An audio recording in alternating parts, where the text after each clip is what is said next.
Hello friend, मैं दीप लोधी आप सभी का दीप प्रिपरेशन में स्वागत करते हैं। प्राचीन भारतीय इतिहास सीरीज की यह चौथी क्लास है।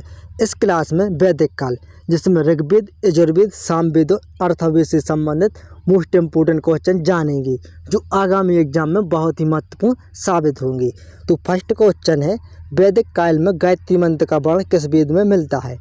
तो इसका करेक्ट आंसर हो जाएगा ऋग्वेद। तो ऋग्वेद का तीसरा मंडल गुरु विश्वामित्र ने लिखा है, इसमें गायत्री मंत्र का वर्ण मिलता है।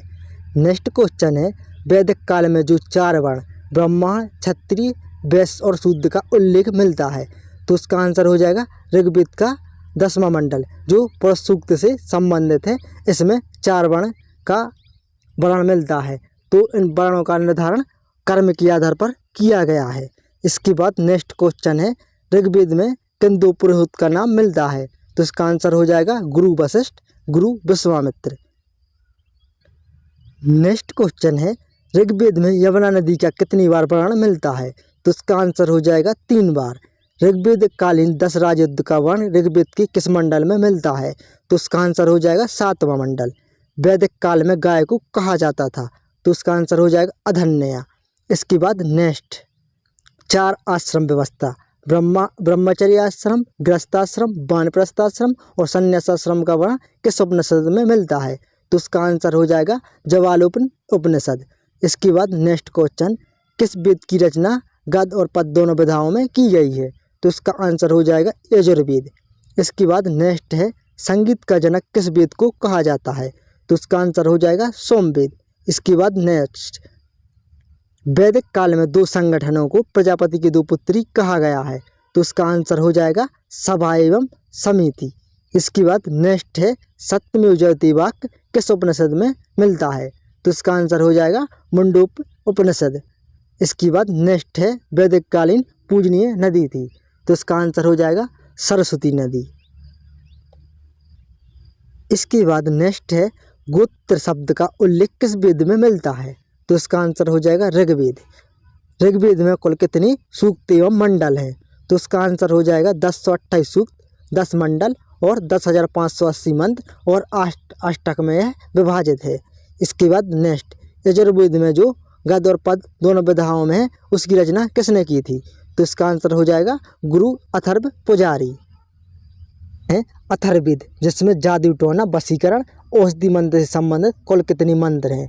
तो इसका आंसर हो जाएगा 6000 मंत्र और यह 20 अध्याय में विभाजित है और इसमें 731 सूक्त हैं। इसके बाद नेक्स्ट क्वेश्चन है, वैदिक कालीन उपनिषदों की संख्या है? तो इसका आंसर हो जाएगा 108। वैदिक कालीन पुराणों की संख्या है?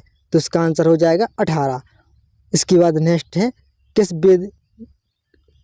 वेद ग्रंथ में राजसूय और अश्वमेध यज्ञ का वर्ण मिलता है? तो इसका आंसर हो जाएगा ब्राह्मण।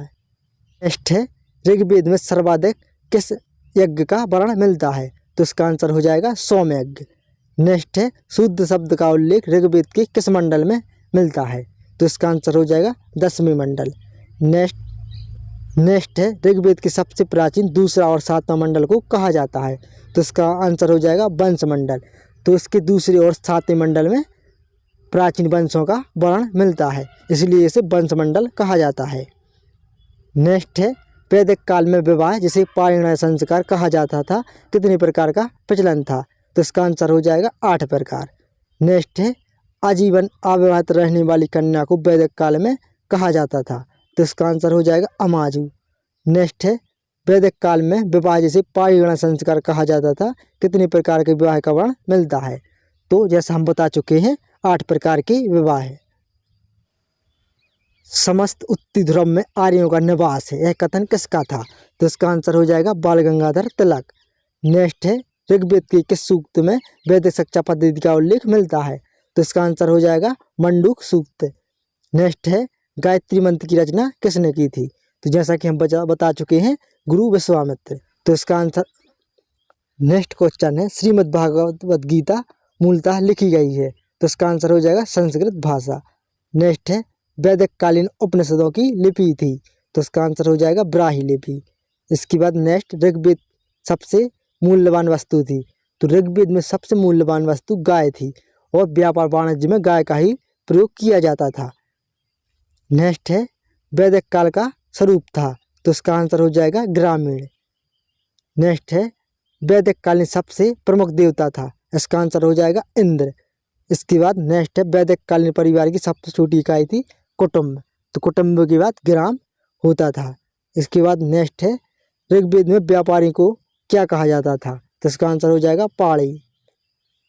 नेक्स्ट है वेदत्री किन वेदों के समूह को कहा जाता है, तो ऋग्वेद, यजुर्वेद और सामवेद के समूह को वेदत्री कहा जाता है। इसी प्रकार की क्लास के लिए चैनल को सब्सक्राइब करें, वीडियो को लाइक शेयर जरूर करें। Thank you.